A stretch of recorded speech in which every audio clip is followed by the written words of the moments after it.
6 000 Français ont découvert cette année leur séropositivité.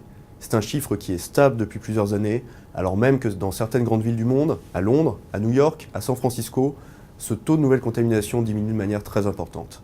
Pourtant, nous avons de nouveaux outils à notre disposition, des nouveaux moyens de dépistage, des nouveaux outils de prévention à côté du préservatif comme la PrEP, un médicament que la France a autorisé à rembourser à 100%, le premier en Europe. Nous avons l'engagement des associations qui font un travail remarquable. Alors pourquoi on n'arrive pas à faire baisser ce taux?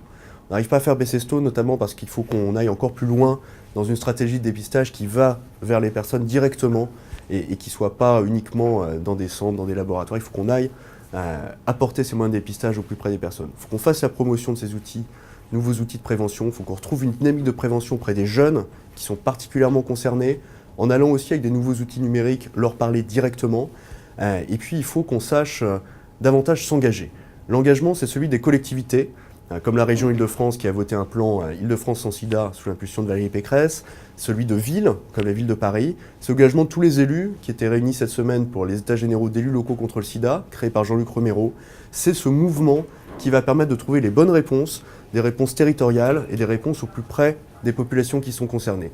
Parce qu'en France, on a un peu de mal avec la notion de santé communautaire, mais aujourd'hui, parmi les découvertes de nouvelles séropositivités, ce sont majoritairement des migrants et des femmes migrantes d'Afrique subsaharienne et qui sont pour la majorité contaminés en France, et ce sont des homosexuels masculins qui sont les plus touchés. Il faut une offre de santé qui aille vers eux, une offre de santé qui soit particulièrement à leur disposition et en leur direction. Et puis il faut lutter contre les discriminations qui demeurent extrêmement importantes, et notamment contre la sérophobie. Quand on sait qu'aujourd'hui une personne séropositive sous traitement ne transmet plus le VIH, ce sont des réalités qui ne sont pas assez connues.